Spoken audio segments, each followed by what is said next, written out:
네, 디모데 후서 1장에서는 복음과 함께 고난을 받으라 말씀하시면서 디모데의 외할머니 로이스 그리고 어머니 유니게로부터 전수된 디모데의 신앙을 칭찬하면서 네가 복음과 함께 고난을 받으라 이렇게 격려하셨습니다. 그리고 디모데후서 2장에서는 이 복음과 함께가 나와 함께로 변경이 되었어요. 뒤에는 똑같은데 복음과 함께가 나와 함께로 변경이 되면서 어떻게 하는 것이 복음과 함께 고난을 받는 것인지 바울의 삶, 그리고 지금 감옥에 갇혀 있고 지금 착고에 묶여 있으며 지금 춥고 배고픈 삶을 보여주면서 지금 내가 살아가는 이 모습이 복음과 함께 고난을 받는 거야. 그러니 이런 나와 함께 고난을 받자라고 격려했었습니다. 그러면서 4가지 비유를 했었죠. 병사와 같이 충성된 사람, 그리고 운동선수와 같이 경기하는 자, 운동선수와 같이 충성된 사람, 그리고 농부와 같이 충성된 사람을 찾고 그들에게 복음 전수를 맡겨라 라고 권면했었습니다. 오늘 예수 그리스도를 믿는 저와 여러분이 하나님이 찾으신 군사와 같은 사람이고 농부와 같은 사람이고 운동선수와 같은 사람, 그 사람이 저와 여러분이에요. 우리 모두에게는요 서로 약간의 다름은 있지만 하나님이 창조주 하나님이 나를 만드실 때 우리에게 군사와 같은 충성 33.3%, 그리고 운동선수와의 그 성실함 33.3%, 그리고 농부의 부지런함 그거 33% 이렇게 넣으셔서 완벽하게 나를 만드셔요. 저와 여러분 만드셔서 이렇게 군사와 충성, 운동의 성실함, 이런 농부의 부지런함 이런 거를 다 섞어서 이 저를 만드신 거예요. 나만 그런 게 아니라 제가 대표로 사진을 넣고요. 우리 모두가 하나님이 이렇게 우리에게 하나님의 가장 좋은 것을 넣으셔서 우리를 창조하신 거예요. 제가 대표로 제 사진을 넣습니다만 우리 모두가 하나님의 최고의 걸작품으로 만드신 겁니다. 이제 우리는 하나님이 창조하신 성품과 기질, 달란트를 나만을 위해서 사용하는 것이 아니라 복음과 연결시켜야 돼요. 교회와 연결시켜야 됩니다. 그것이 하나님이 찾으시는 충성된 사람이 되는 비결이 되는 거예요. 그러면서 주인이 쓰시기에 합당한 그릇이 되어야 한다라고 말씀하셨죠. 그릇이 깨끗해야 목마른 사람에게 물 한 사발 대접할 수 있는 거예요. 아무리 맛있는 음식을 만들었어도 그릇이 깨끗하지 않으면 어떻게 음식을 담아내겠어요? 어떻게? 그 그릇이 깨끗해야지. 거기다가 음식 쬐끔한 거라도 하나 내드리지. 그릇이 더러우면 어떻게 내드리겠어요? 그래서 자신을 주인이 쓰시기에 합당한 깨끗한 그릇으로 준비하기 위해서 병사는 주인에게 복종해야 그 사람이 쓰시기에 합당한 사람인 것이고요. 운동선수는 정해진 규칙과 심판에게 복종해야 그 사람이 쓰시기에 합당한 사람이 되는 것이고, 농부는요 아무리 급해도 정해주신 때와 시기를 걸러서는 안 되는 거죠. 수박 빨리 먹고 싶다고 한 겨울에 수박을 심는다고 수박이 나는 게 아니에요. 옥수수 좋아한다고 옥수수를 한겨울에 심는다고 옥수수가 납니까? 안 나요. 하나님이 정해주신 그 시기와 때가 있다는 거예요. 그거를 잘 지키는 사람, 그 사람이 하나님의 쓰시기에 합당한 사람이 된다는 거예요. 이제 오늘 3장에서는요 그 전투가 벌어지는 주 무대인 말세, 마지막 때, 그 말세의 특징을 우리에게 알려주시면서 그 험악한 시대를 성도가 무엇으로 돌파하여서 이겨내야 하는지를 강력한 해결책을 우리에게 제시해 줍니다. 오늘 3장 역시 세 부분으로 말씀하시는데, 첫 번째는 1절부터 9절까지 말세에 고통하는 때의 그 특징을 알려줍니다. 말세의 특징을 알려주셔요. 두 번째는요 10절부터 13절까지인데 고난을 통과하는 사명자는 과연 어떤 자세를 취해야 되는지를 말씀합니다. 세 번째가 14절부터 17절까지인데 말세를 이기는 유일한 무기는 성경이라고 우리에게 알려주셔요. 자, 첫 번째 부분부터 한번 살펴보겠는데, 먼저 1절에 보니까 말세에 고통하는 때가 있을 것이다 라고 알려주십니다. 여기 고통이란 무엇이냐면 헬라어로 칼레포스라는 단어예요. 칼레포스. 이 단어는 다루기 힘들고 거친 상태를 의미합니다. 다루기 힘들고 거친 상태. 마태복음 8장 28절에 보면요, 가다라 지방에 죄송합니다. 마태복음 8장 28절에 보면 가다라 지방에 가니까 무덤 사이에서 살던 군대 귀신 들린 두 사람을 향해서 예수님이 뭐라고 하냐면 그들이 몹시 사납다 이렇게 설명하셔요. 근데 여기 사납다라고 하는 말씀이 칼레포스예요. 그러니까 말세에 고통하는 때가 되면은 그 말세에 고통하는 때는 세상의 풍조와 영적 흐름이 귀신 들린 사람처럼 미쳐 날뛰고 사나워져서 그리스도인이 믿음을 지키며 살아가기에 대단히 위험하고 다루기 힘든 그런 환경이 될 것이다, 이런 말씀이에요. 사실은 이미 우리가 그런 시대를 살고 있죠. 사람들은 점점 더 폭력적으로 변하고요, 거칠어집니다. 세상 문화도 점점 더 노골적이고 퇴폐적으로 변하죠. 1절은 말세가 되면 이런 세상이 될 것이라고 경고하는데, 구체적으로 그러면 어떤 세상으로 변하게 될 것인가를 2절부터 이제 힌트를 주십니다.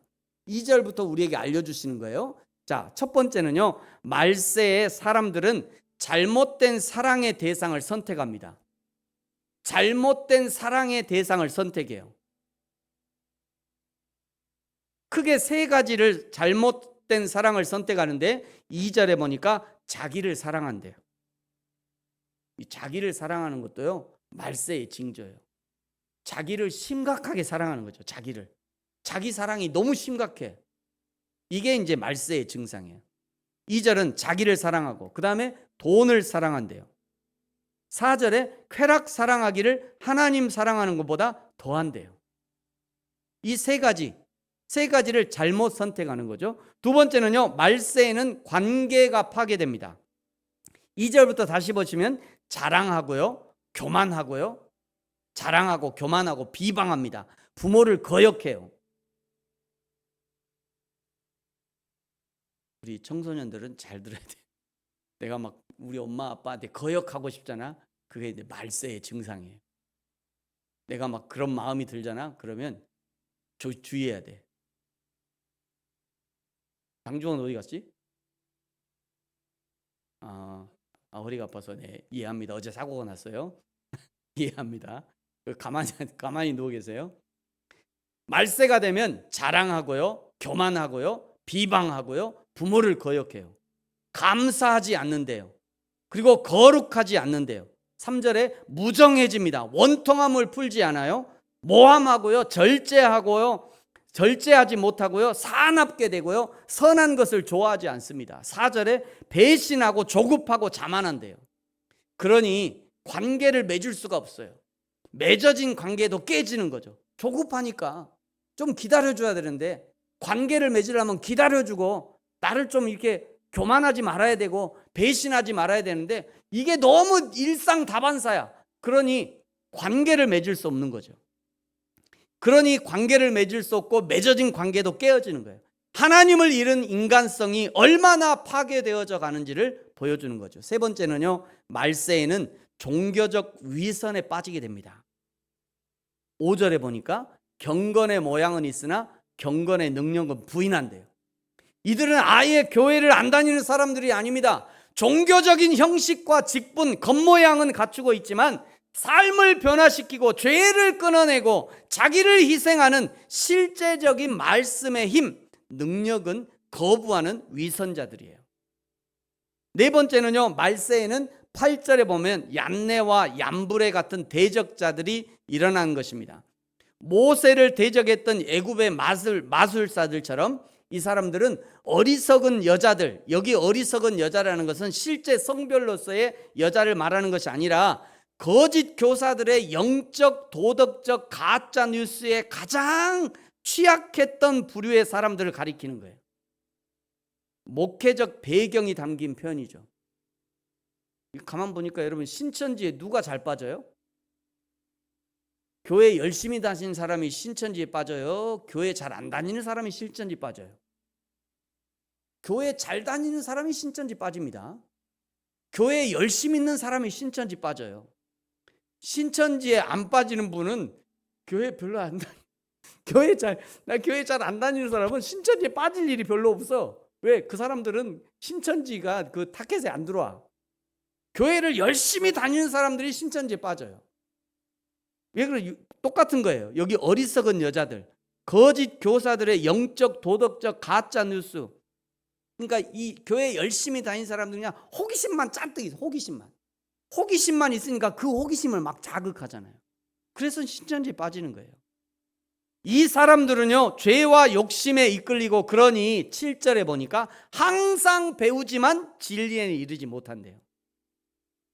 8절에 보세요. 결국 진리를 대적하고 마음이 부패하고 믿음에 관하여서는 버림받은 자들이 되는 거죠. 결국 9절에 이들의 어리석음이 천하에 드러나서 더는 나아가지 못할 것이다 라고 선언하는 거죠.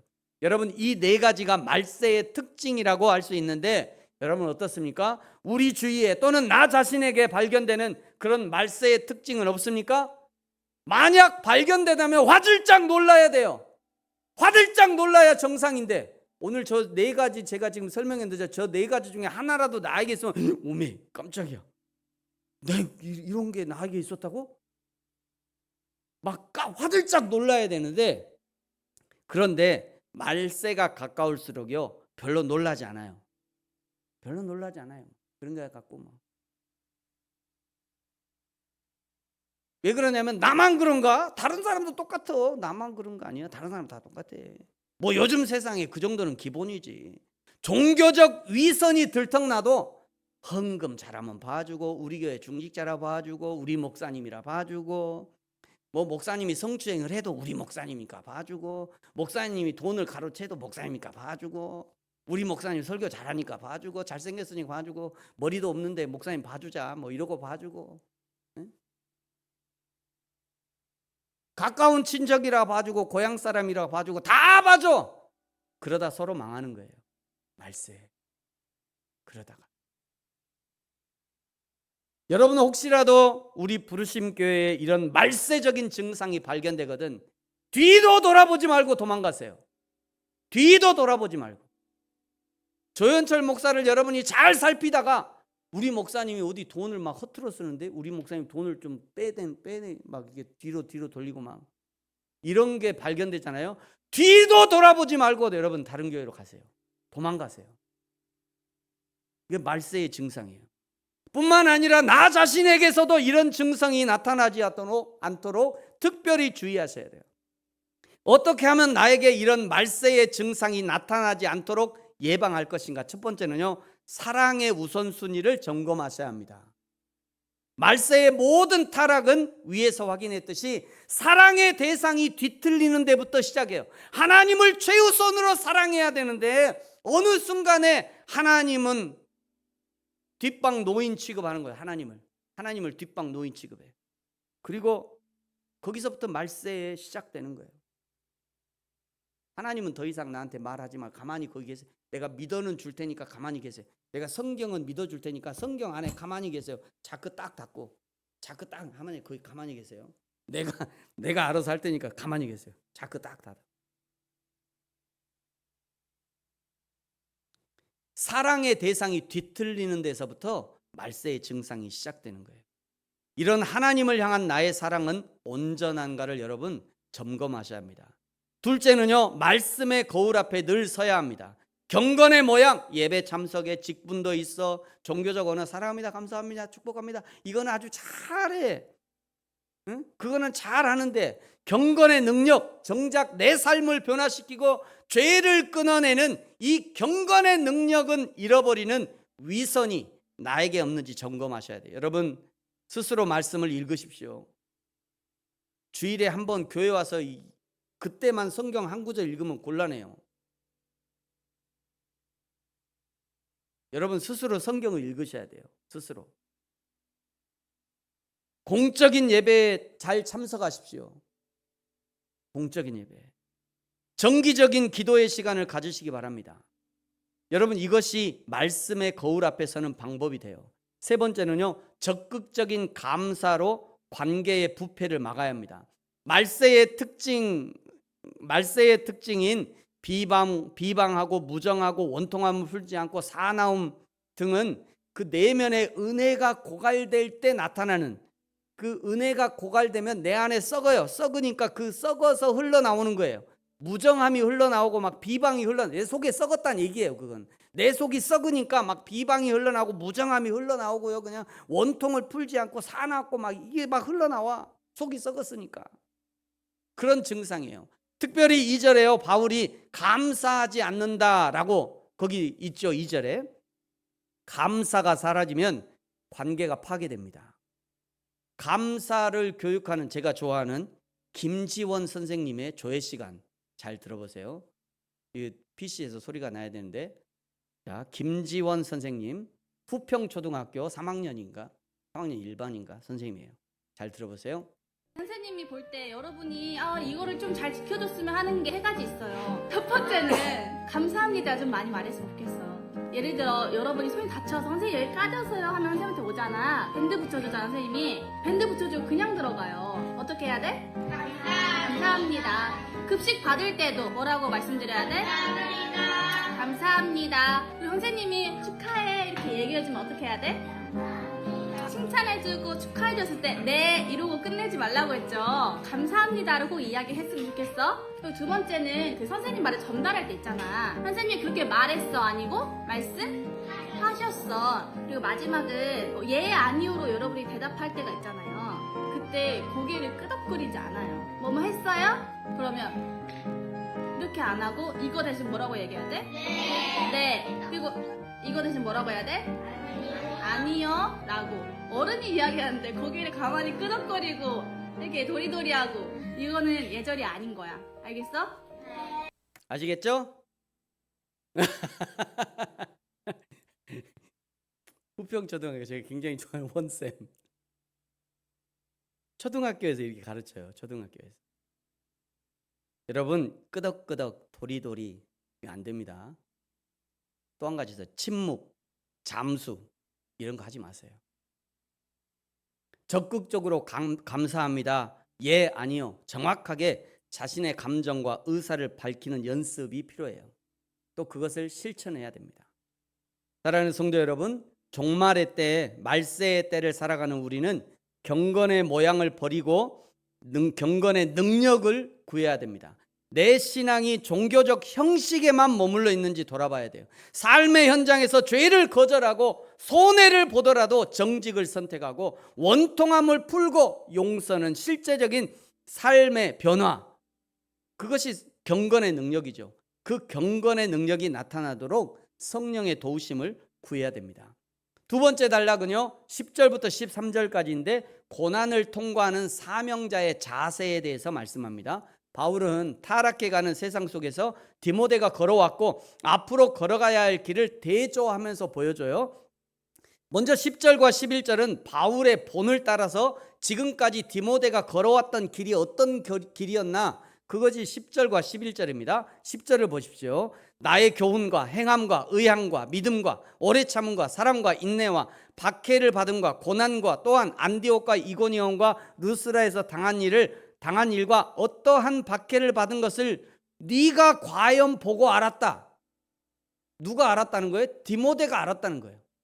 디모데, 내가 지금까지 어떤 박해와 고난 가운데 살아왔는지를 네가 과연 보고 알았거니와 알았다는 거죠. 디모데는 바울의 모든 박해와 고난을 곁에서 똑똑히 지켜봤고요, 함께 해왔어요. 바울은 그 모든 고난 가운데서 주께서 나를 건지셨다라고 간증하고 있는 거죠. 뿐만 아니라 앞으로 디모데가 어떤 길을 가야 하는지, 네가 지금까지는 나와 함께 고난 가운데 있었지만 너는 앞으로 어떤 길을 가야 되는지가 12절과 13절이에요. 여러분, 12절 13절은 같이 한번 읽겠습니다. 시작. 무릇 그리스도 예수 안에서 경건하게 살고자 하는 자는 박해를 받으리라. 악한 사람들과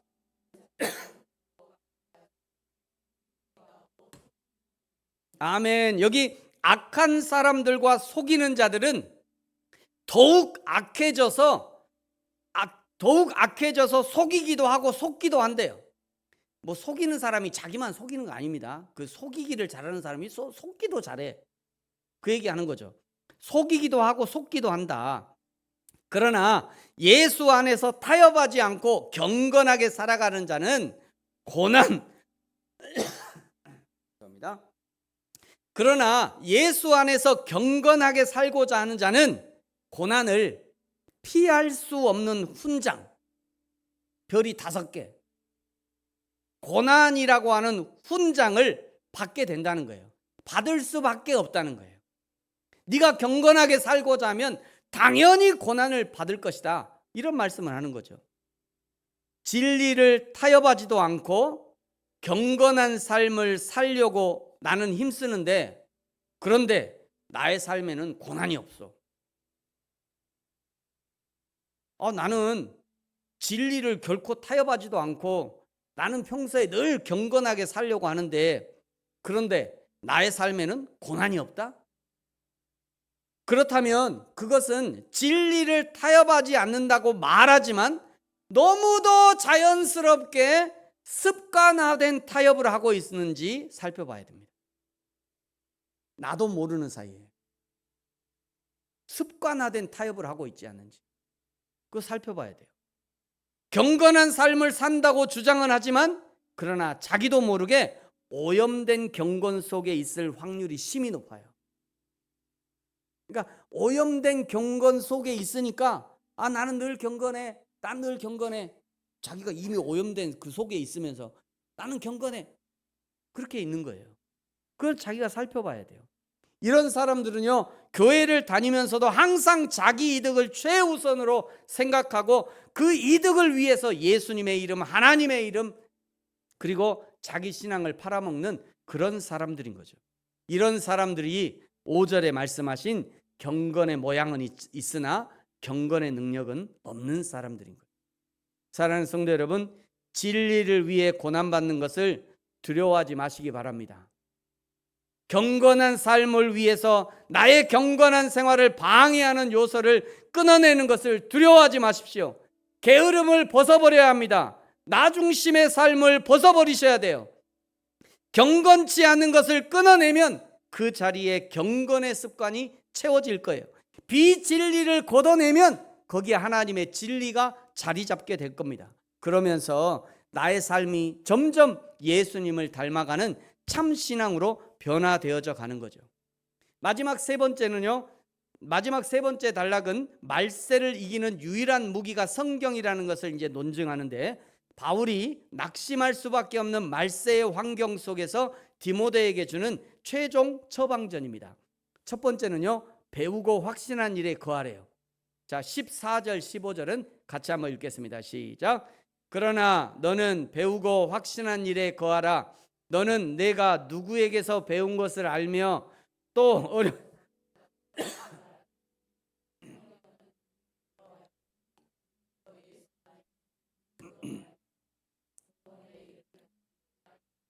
아멘. 신앙이 흔들릴 때 성도는요, 내가 누구에게서 배운 것, 즉 디모데가 영적 스승 바울, 어머니 유니게, 외할머니 로이스에게 배운 것을 기억하듯이 우리도 내가 배운 성경의 진리를 기억하고 그 진리 위에 굳건히 서야 돼요. 목사님에게 배운 거를 기억 안 하셔도 돼요. 목사도 인간이니까. 여러분 나중에 여러분 천국 가가지고 우리 목사님이 그렇게 하던데요? 그러면 하나님이 네 목사가 하나님이냐? 이러실 거예요. 진짜예요. 우리 목사님이 이렇게 하라고 그랬어. 네 목사님이 하나님이야? 그 우리가 유일하게 변명할 수 있는 거는 저 성경대로 했는데요. 성경대로. 감사하게도 목사가 성경대로 가르치면 감사하고요. 만약에 성경대로 안 가르친다, 빨리 도망가셔야지. 빨리 도망가셔. 여러분, 신앙이 흔들릴 때 성도는 내가 누구에게 배웠는지를 잘 기억하고 있어야 돼요. 우리도 내가 배운 성경의 진리를 늘 기억하고 그 위에 굳건히 서야 합니다. 성경은 그리스도 예수 안에 있는 믿음으로 말미암아 구원에 이르는 지혜가 있게 한다라고 말씀하죠. 구원이란 단순히 내 생명이 죽어서 영원히 구원받는 것만을 의미하지 않습니다. 구원은요, 오늘 내 삶이 하나님을 닮아가도록 진리로 인도하는 거예요. 구원은 어그러진 관계를 회복시켜 주는 겁니다. 구원은 망가진 내 삶의 질서를 세워주는 거예요. 이 구원의 은혜를 누리기 위해서 어떻게 해야 되냐? 배우고 확신한 일에 거하래요. 하나님의 진리 위에 굳건히 서라 라고 격려하고 있는 거죠. 그러면서 디모데후서에서 가장 중요한 구절이라 할 수 있는 13절과 17절의 말씀을 주십니다. 자, 16절, 17절 같이 한번 읽겠습니다. 시작. 모든 성경은 하나님의 감동으로 된 것으로 교훈과 책망과 바르게 함과 의로 교육하기에 유익하니 이는 하나님의 사람으로 온전하게 하며 모든 선한 일을 행할 능력을 갖추게 하려 함이라. 아멘. 먼저 성경의 신적 기원을 명시하죠. 모든 성경은 하나님의 감동으로 된 것이다. 성경은요, 인간의 편집물이 아닙니다. 하나님의 호흡이 들어간 하나님의 말씀이에요. 하나님이 직접 감독하시고 감수하시고 하나님의 사람들을 감동하시고 하나님이 하신 말씀이 맞다고 사인까지 한 것이 성경이에요. 그래서 우리가 성경을 하나님의 말씀으로 인정하는 거죠. 그러면서 성경의 4대 기능을 알려주십니다. 첫 번째는 교훈하십니다. 무엇이 바른 길인지, 무엇이 진리인지를 우리에게 가르쳐줘요. 두 번째는요, 책망하십니다. 우리가 어디서 길을 벗어났는지, 무엇이 죄인지 우리에게 지적해 주죠. 세 번째는요, 바르게 하셔요. 벗어난 길에서 어떻게 돌아올 수 있는지, 어떻게 회복될 수 있는지를 알려주시는 거죠. 네 번째는요, 의로 교육합니다. 그 바른 길을 어떻게 계속 걸어갈 수 있는지, 우리가 어떻게 하면 성장할 수 있는지를 우리를 훈련시키는 거죠. 그런데 대부분의 사람들은요, 이런 성경의 기능, 교훈하시고 책망하시고 바르게 하시고 의로 교육하는 이런 성경의 기능을 별로 좋아하지 않습니다. 사람들은 별로 좋아하지 않아요. 대부분의 사람들은요, 성경이 위로하시고 칭찬하시고 격려하시고 지름길을 좀 알려주시고 내가 부자 되고자 하는 그 욕망의 도장도 꽝도 찍어주시고 내 자녀가 성공할 것이라는 그런 합격 통지서 그 정도를 좀 나한테 좀 갖다 주시고 하나님은 내가 간절히 기도하는 것만 해주시고 더 이상 내 인생에 간섭하지 않기를 보통 사람들이 그렇게 원하죠. 그런데 여러분 분명히 기억하십시오. 여러분이 성경을 바르게 읽었고 목회자가 바르게 설교했다면 잘못 가고 있는 인생의 길을 바르게 가도록 하나님이 교훈하실 거예요. 채찍질할 겁니다. 채찍질은요, 달콤한 솜사탕이 아니에요. 채찍질은요, 살과 뼈를 파고드는, 때로는 피가 튀기는 그런 아픔이에요. 가끔 성도님들이 목사님에게 그런 말 하죠. 목사님 말은 맞는데, 목사님 말은 맞아요. 성경 말은 맞아. 성경 말은 맞는데 내가 아파.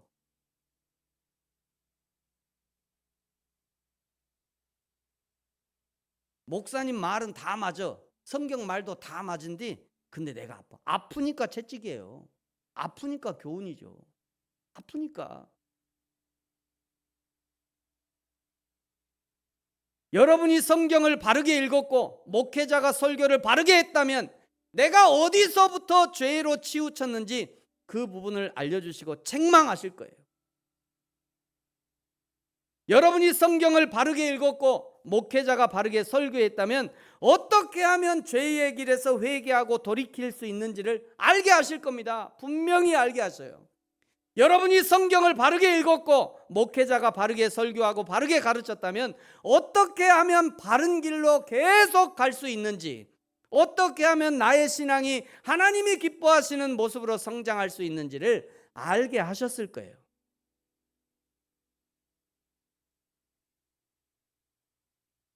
사랑하는 성도 여러분, 성경을 통해 교훈을 받으십시오. 성경의 책망을 들으셔야 합니다. 성경이 인도하시는 바른 길을 가셔야 합니다. 성경이 교육하시는 의의 길을 걸어가시기 바랍니다. 그 길이 가장 안전하고 행복한 길이 됩니다. 마지막 17절은 성경의 목적에 대해서 알려줍니다. 우리 다 같이 17절 같이 한번 읽죠. 시작. 이는 하나님의 사람으로 온전하게 하며 모든 선한 일을 행할 능력을 갖추게 하려 함이라. 아멘. 여기 온전하게에 해당하는 헬라어 원어는 아르티오스라는 단어예요. 이 단어는 성경 전체에서 오직 이 본문에 딱 한 번 사용된 아주 특별한 단어입니다. 이 아르티오스, 온전함이란 도덕적으로 신과 같이 완벽하다 그런 뜻이 아니라 어떤 목적이나 기능을 수행하기에 부족함이 없는 능력을 다 갖추어진 그런 상태를 말합니다. 그렇게 다 갖춰서 온전하게 돼서 뭐 할 것인가? 하나님이 선하다고 인정하시는 일, 곧 하나님의 뜻과 하나님의 구원 계획에 일치하는 그 모든 행위를 하게 한다는 거예요. 그러니까 여러분, 우리가 늘 여러분 성경 교회 좀 다녀봤다 또는 훈련 좀 해봤다면 다 이거 외웁니다. 이 구절은 거의 모든 교회에서 모든 성도들이 기본적으로 이 성경 구절은 외우고 있어요. 여러분 다시 한번 같이 한번 읽어볼까요? 시작. 모든 성경은 하나님의 감동으로 된 것으로 교훈과 책망과 바르게 함과 의로 교육하기에 유익하니 이는 하나님의 사람으로 온전하게 하며 모든 선한 일을 행할 능력을 갖추게 하려 함이라. 아멘. 여러분 이 16절과 17절은 하나님이 말씀을 통해서 우리를 교훈하시고 책망하시고 바르게 하시고 의로 교육하시는 이유는 모든 그리스도인을, 모든 성도를 이 험한 말세를 이겨내고 하나님의 사람으로 살아가기에 부족함이 없는 상태로 만들어 가겠다고 하는 하나님의 거룩한 집념이자 강력한 의지의 표현이라고 할 수 있어요. 하나님이 내가 기필코, 하나님 말씀이에요. 하나님이 내가 기필코 너를 훈련해서, 내가 기필코 너에게 교훈해서, 내가 기필코 너를 가르쳐서, 너를 기필코 하나님의 선한 일을 행하는 사람으로 만들 거야 라고 하는 그런 하나님의 강력한 의지의 표현이 바로 이 16절과 17절인 거예요. 디모데후서 3장의 말씀을 마칩니다. 말세를 향해 가는 세상은 변하지 않을 겁니다. 여러분 이전보다 이 세상은 더 좋아지지 않습니다. 말세를 향해 가는 세상은 앞으로 더 심하면 심했지, 전쟁이 더, 트럼프 나쁘다고 욕하는데 트럼프보다 더 나쁜 사람이 나올 거예요. 뻔합니다. 네. 분명히 그럴 겁니다. 앞으로 세상은 점점 더 심해져 가야 돼요. 세상은 변하지 않아요. 그러나 적어도 오늘 예수님 믿는 그리스도인은 변해야 합니다. 하나님의 말씀으로 교훈을 받아 변해야 합니다. 아픈 책망을 달게 들음으로 변해야 합니다. 어긋난 삶을 바르게 고치고 의로 교육을 받아야 변해야 되는 거죠.